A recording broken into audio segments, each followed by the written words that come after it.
My name is John Kaveke. I'm a fashion designer by profession. My work is what we call contemporary. It is made for someone who can fit in almost anywhere. I know the belief, people say that designers are not accessible. They really need to market themselves more. They haven't done that. Designers are not affordable. Fashion doesn't have to be expensive. For me, my priority is to be with people rather than being up there and there alone in the air.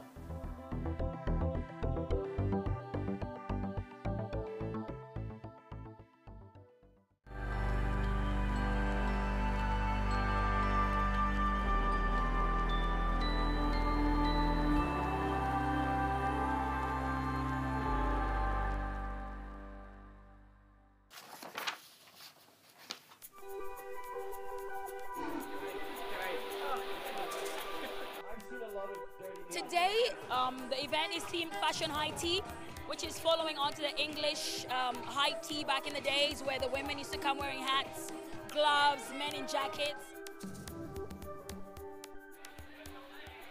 Come to this function, guys are really dressed up, they put on their hats, they're wearing the best outfits, carrying the best bags. I'm wearing Designed by X Factor, and then of course I'm wearing a Louis Vuitton bag. I like Gucci ready-to-wear clothes. I love Gucci. This is my own design. I personally designed it. It's Nairobi Kanga. To tell you the truth, I saw the ad and they required a jacket. So I got one of my work jacket. I don't have one particular dress, and I don't think style can be defined as how you feel, how you want to dress, and not caring what anybody else thinks. It's an expression of your individuality.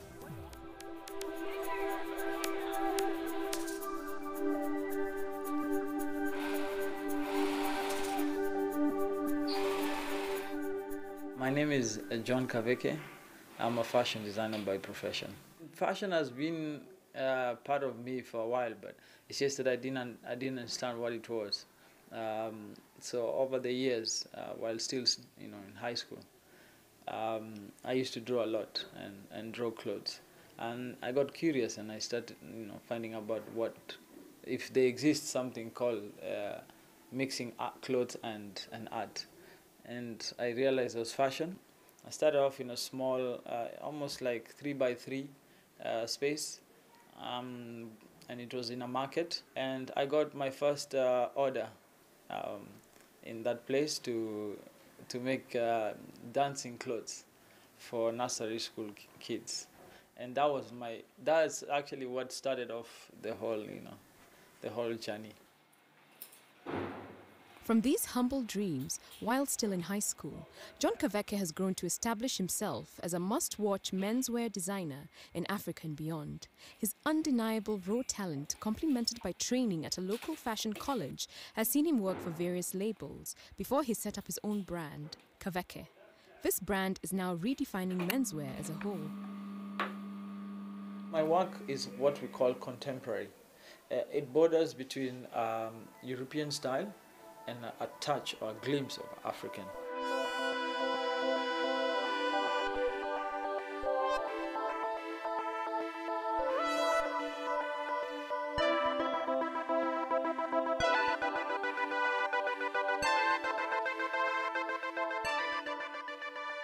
So that is what my fashion is. It is made for someone who can fit in almost anywhere.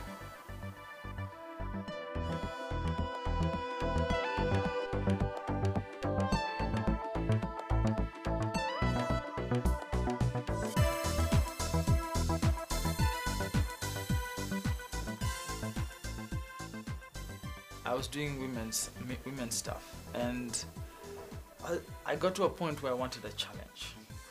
I kept going to the streets, to different people, and they say, "Oh, men don't know style, men don't wear style, men." I don't think I have a style. Most of the time, most people hate the way I dress. Yeah, because I'm always experimenting. And so menswear came about just because of that.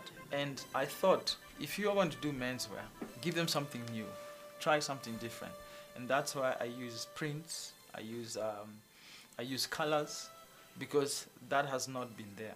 My philosophy about men's suits or men's jacket, they have to be able to look good worn and hanged. And that's why if you see some of my pieces, the linings stand out. There's a life inside the lining. There's life outside the jacket.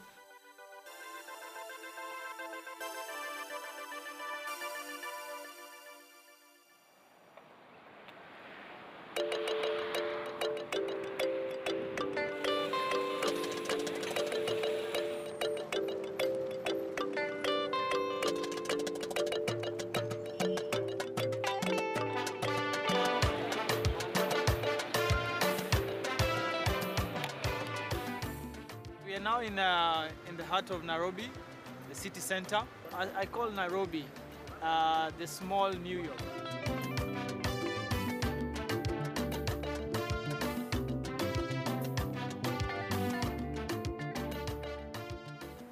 Nairobi is very vibrant, it's very fast. You can actually experience a lot of things within a short period.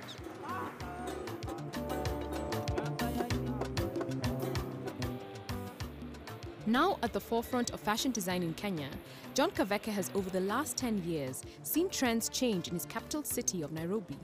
What does he see as the influence of what people are wearing around him?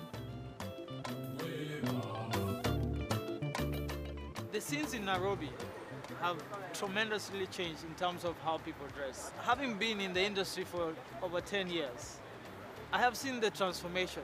Of course, because one, the globe has become one home. There's a lot of influence. Nairobi fashion style is versatile. It's cosmopolitan, it's African, it's ethnic, it's fusion, Asian, it's everything. Afropolitan.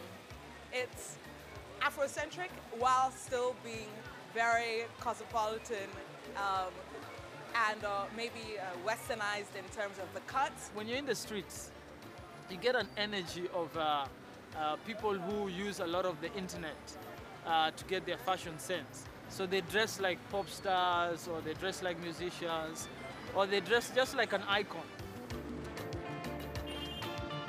We've got a lot of American influences, a lot of English influences. So we wear whatever it is that is trendy around the world. We really try to copy. Nairobi fashion really tries to copy a lot on what they see on television. The other thing that has allowed us to be the way we are is also the introduction of small businesses, which we call the stalls in Kenya. The stalls have allowed people to import stuff from China, Thailand. Even the people who are now importing these things are aware of fashion. They are aware of what is selling. So when they import and bring it here, they influence people to dress in that way, because that's what's in the market, and that's what they offer. But of course, there's the other media that we don't think about very much, which is the second-hand market. Because of the availability, because of the accessibility, then you get a chance to buy stuff that you only see in the magazines, on the TV, because you can afford it. I love second-hand clothes. And also, fashion doesn't have to be expensive. You can mix expensive with really cheap. And we're really lucky that some of those second-hand clothes are actually designer clothes coming from Europe and America. Some people don't like it. They don't like the fact that we're doing that instead of promoting local fashion. But I think to some point it has to be done because it's affordable and it's different from what is available locally. I love second-hand clothes, especially in Kenya, because when you buy a piece, then you can be sure it's going to be unique. You're going to be sure that there's a really 1 in like 500 chance where someone else finds the same piece. So I do love second-hand clothes. I would say pretty much about maybe 70%, this is me, 70% of what you see in Nairobi is second-hand stuff.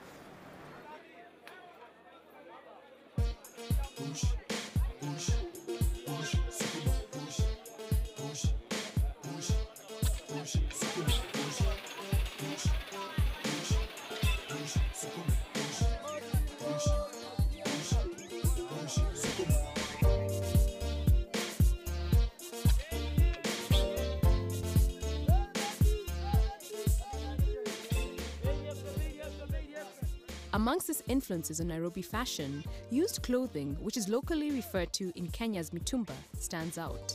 One cannot have a conversation about fashion in Africa without talking about mitumba, Kenya's used clothing industry. It's loved by some for its affordability and accessibility, but not others who blame it for the lack of a vibrant local textile and fashion industry. The used clothing trade is bustling in Kenya, driving fashion as well as employment in the informal sector.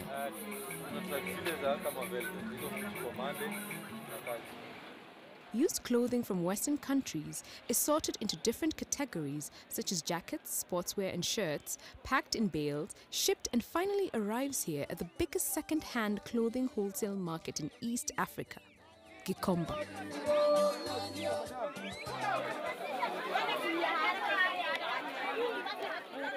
Jane Damaris makes a living through selling second-hand clothes, and for the last 10 years, she has been making her way to Gikomba market every morning to source for garments to resell at her shop. The second-hand clothes industry and Damaris's choices at the market every morning largely influence what many Nairobi fashionistas are wearing. I'm looking for something I like, something I know I can sell. I have to like it myself first. If I like it, I know my clients also will like it. Even second-hand clothing attracts different classes for both sellers and buyers. At the Gikomba market, mitumba is often divided based on quality and type. When a bale is opened, a veteran trader like Damaris gets first choice, the best of the bale. In market lingo, this is referred to as camera.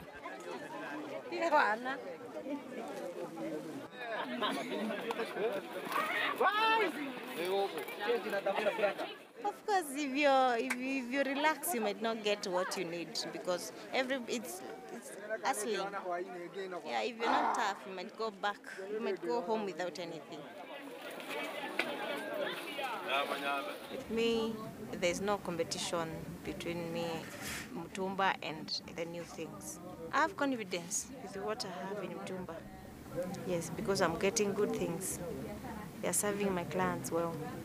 So why should I worry about my competitor? No. While Damaris sees no competition between mitumba and new items of clothing, her business, which greatly defines local fashion, however poses a threat to designers like John Kaveke. With the easy availability of cheap, fashionable, second-hand clothes, the reality is that not many are wearing designs created by local fashion designers like him. Yes, it is competing in a certain level because what it means is that when there's more of the second-hand stuff available, it means more people are moving away from ready-made or making outfits to go to the mitumba. Now someone like me has to design a level ahead. I have to think harder so that mitumba doesn't compete with me.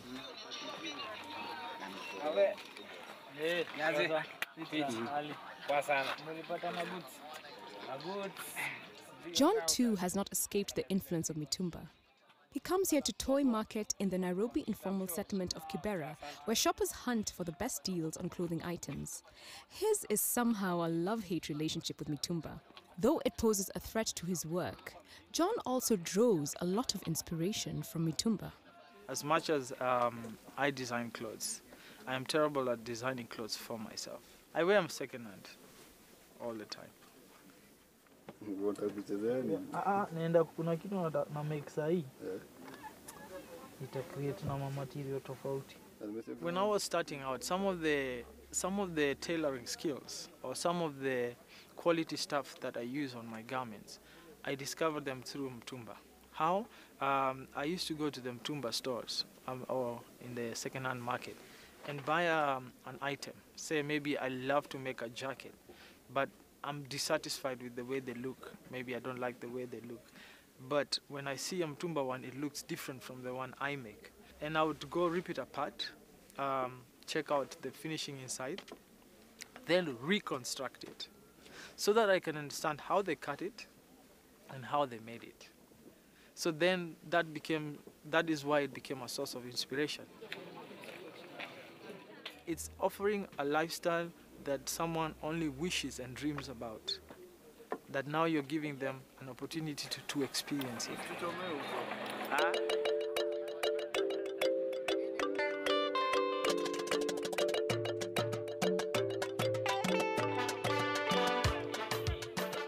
After muscling her way through the multitude of traders in the market every morning, Damaris makes her way to her shop in upmarket Westlands, where the price of clothing purchased from the market hours before can easily double or triple. Prices vary depending on the target market, and in upmarket areas, unlike places like Gikomba and toy markets, mitumba can be relatively pricey for similar items of clothing.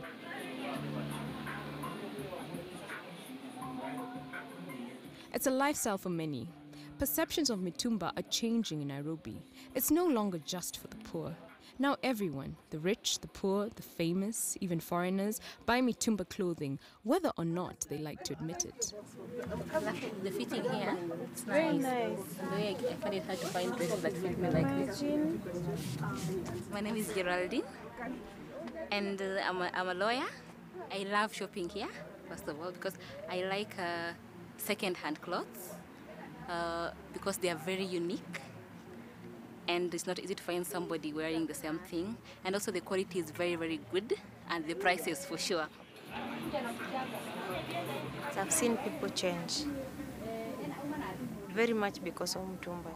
Most of the people I started with, we are still together, and I've seen even them change their ways of dressing. The way they used to dress when they came to me that time is not the way they are dressing today.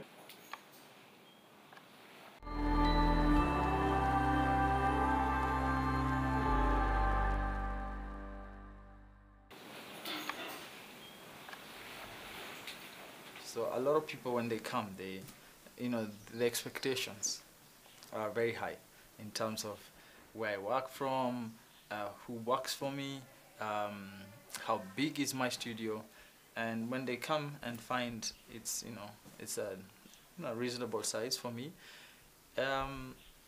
it's a surprise, and I like it because for me it doesn't matter where I work from.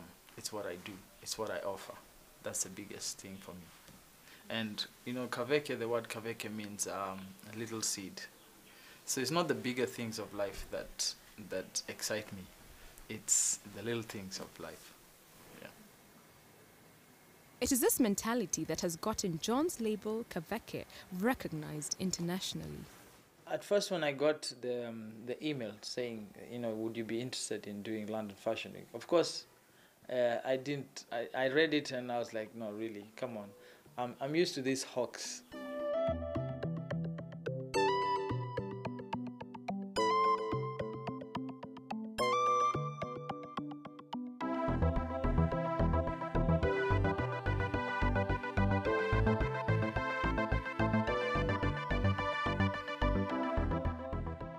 It was special in the sense that, first of all, Kenya is not a fashion capital. We are known for certain things, but not fashion. And to be able to be handpicked amongst, the big towns of fashion in Africa, that was special.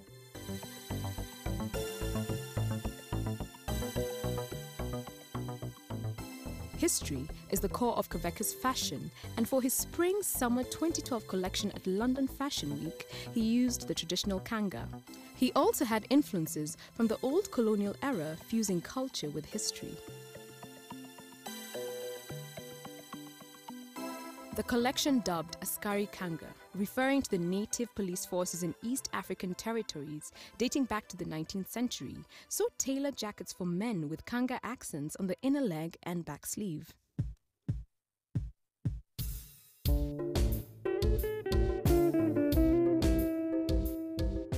Kanga is a locally produced material made out of cotton. Now, a kanga cannot be a kanga if it doesn't have the saying.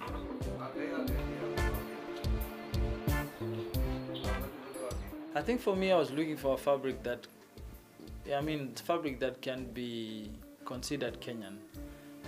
And that helps because it separates you from other African designers because they probably have a different fabric. The whole collection had a story to tell, so they had to be consistent in the look, on the style or the pattern. So I picked up a specific Swahili sayings to be printed on t-shirts, purely maybe because I was passing a message on to one or two of my friends. One of the methalis I used was called Mwenye Wivu Ajinyonge, and it just means if you have jealousy, that's your own problem. I mean, it's like I'm moving on. So it's purely to address on some people who are a bit resistant to some of the ideas or had questions as to why or how did you get to London Fashion Week.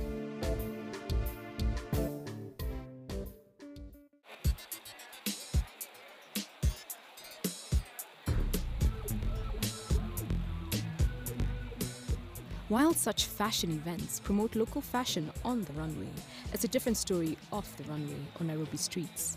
Few people wear local designs on a regular basis. While John's designs are famous on international runways, locally he does not have the popularity he would want, and it's not only Mutumba that is to blame. Maybe our designers haven't really come out to make clothes that will make probably the youth feel chic and sexy and elegant at the same time still look, good. Right now you're more onto the classic casual, so you want to look a bit not too dressed up and a bit semi-casual. And I think the African designers are struggling a bit with that.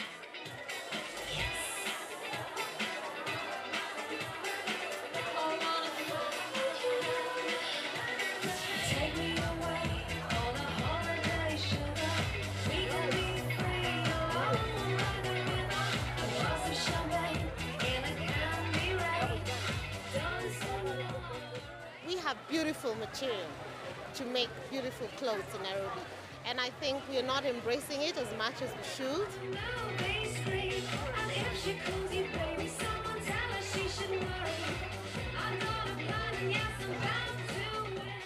Local designers are yet to be brought so much out there. I mean, they really need to market themselves more. They haven't done that yet. They haven't marketed themselves more. I think they need to market themselves more. And also, secondly, people tend to think it's expensive. I know the belief, people say that designers are not accessible, designers are not affordable. An average cost of a Kaveke jacket would be between, the least would be about 8K. Now 8K is reasonable. This is tailor-made. This is not, it's not something I have like 10 pieces of that. This is one piece I've just made you for that price, and that's affordable.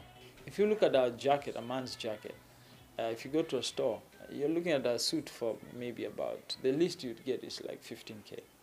It's not a bad price. Well, a lot of people believe that once you start becoming famous, or once you start climbing the ladder, you lose contact with people. For me, my priority is to be with people rather than being up there alone in the air.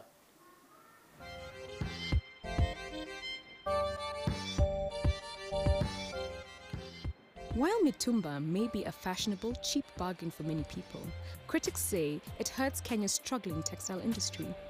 The textile industry's collapse in the 1980s had a visible impact on both the economy and culture of Kenya. The textile sector and its production of kanga and kitenge had once been the focus of the country's economic development policy, as well as its cultural strategy to develop a symbol of Kenyan identity. Kanga and kitenge, relatively inexpensive, colorful printed cotton fabrics, communicate feelings, traditions, and cultures through various colors, patterns, and design symbols. This is one of the stores I buy fabrics. Right now, I do a lot of corduroy, which is this. I do a bit of linen, and I use chiffon or organza. This is because I do a lot of Victorian style inspired collection.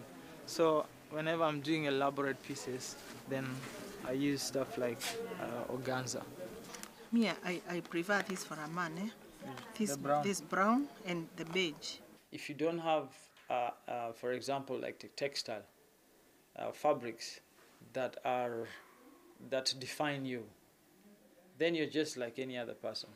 Even having had kanga being produced here, it still lacks variety, and so it kills an idea that I may have. Yeah, you can make a combination. No, not that Me, one. I like to put different colors. The lack of kanga and kitenge production damages the cultural identity of Kenya. For designers like John, it means a lack of variety of locally printed textiles, limiting his design ideas. Linen. But this is another type. We have lost our identity in the sense that we are now embracing more of the foreign fabrics. We have forgotten what we have. We do have all these resources. We do grow cotton in Kenya, but we export it rather than using it here. Before the collapse of the cotton industry in Kenya, there was a good business because we used to sell a lot in terms of kangas. We have the kikois, traditional, it's very well known worldwide. Now there is a problem. There is a shortage of almost everything. Our shop here, what we have, it's locally made, locally manufactured, but only what is affecting us is the price, because what you can afford is what you will wear. So with the prices going up, like on the locally made t-shirts, locally made shirts, it's it comes difficult for the Kenyans, the local Kenyan, to come and buy a t-shirt for 800, while he can afford a mtumba at 100 shillings each. John Kaveke has established his brand, making exclusive one-off designs. How does he hope to redefine his brand in future in order to meet the hunger of a growing fashion market and ensure his survival? The way I look at my brand, as much as I have the value of wanting to design in bits, at the end of the day, if I'm to make a livelihood out of fashion, I need to be able to expand.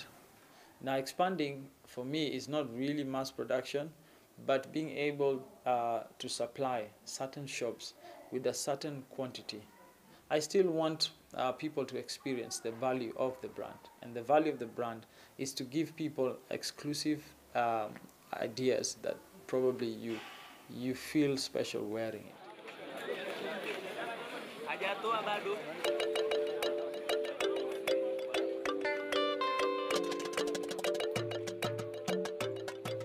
If the problem is indeed that the younger generations do not want to wear outdated traditional attire, but instead crave for the sort of sophistication and modernity promised in the pages of American and European magazines, many will continue turning to the culture of used clothing in a quick attempt to fill these fashion desires. Aware of these challenges, John Kaveke now realizes his designs have to be a cut above the rest for his survival. When I look at it from a different perspective, I think it's for us designers to offer quality and sustainable items. Why people go to mtumba is purely because one, it's affordable. Two, it's you probably won't get a copy of that. And three, it's easy access.